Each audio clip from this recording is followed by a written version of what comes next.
Hi Filipino learners! My name is JC. Kamusta kayo? In today's video, I will be teaching you how to use the Tagalog word gusto. Gusto is translated in English as want and sometimes like.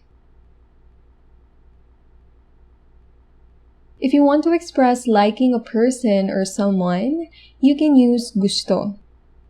Halimbawa, gusto kita. I like you.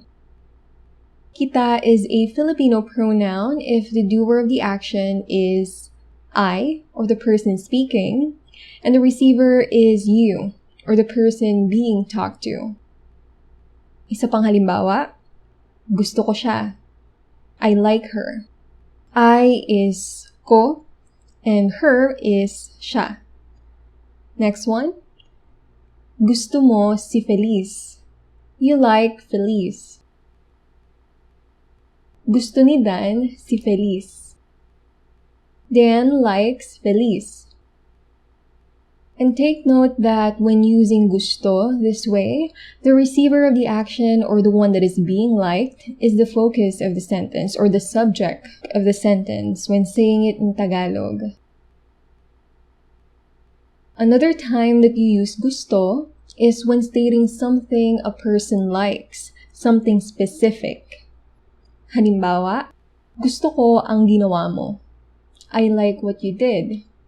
Ang ginawa mo means what you did. Gusto niya ang sinabi mo. He or she likes what you said.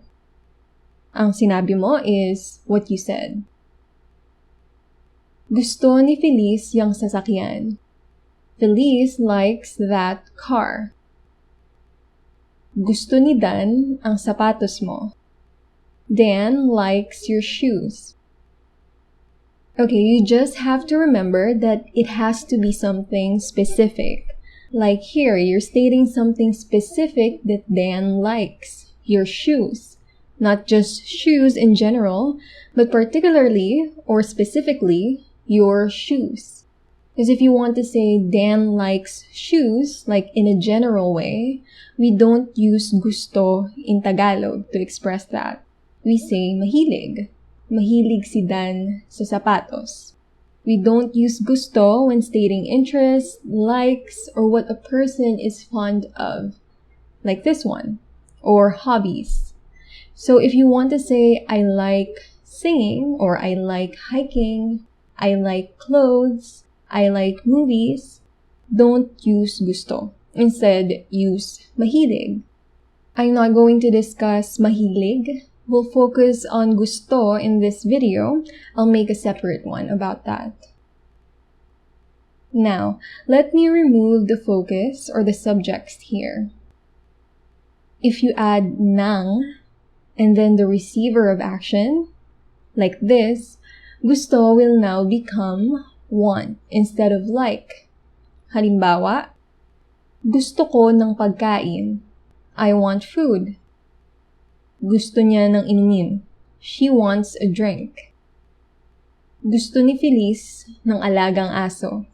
Feliz wants a pet dog. Gusto ni Dan ng regalo. Dan wants a gift. Another function of gusto is to express something that someone wants to do. Halimbawa, gusto kong makilala ka. I want to get to know you.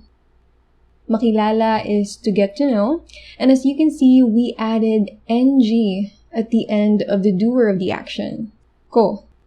This is the case if you're using a pronoun as the doer of the action. Isa pang halimbawa, gusto nilang sumali sa kompetisyon. They want to join the competition. So again, we use gusto because we are expressing something that someone wants to do, sumali sa kompetisyon. And we added ng at the end of the pronoun, nila. Now, what if the doer of the action is not a pronoun?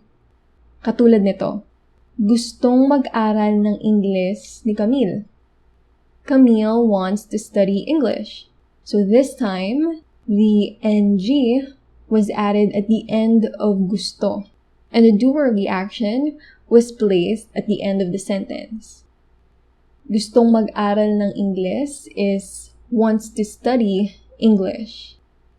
This is a bit easier to remember because we just switch them. In English, the doer goes first, then the rest of the sentence, right? But in Tagalog, the doer was placed at the end. Okay, isa pang halimbawa. Gustong gumala ni Jean. Jean wants to travel. Gustong sumayaw ng kaibigan ko. My friend wants to dance. So we used ng this time because we did not state the name of the doer. Because remember, we only use ni and dina for names of people. Well, that is it for today's video. If you like this, give us a thumbs up. And for more videos like this, you may subscribe to this channel. Maraming salamat sa panonood. Sa susunod ulit. Paalam.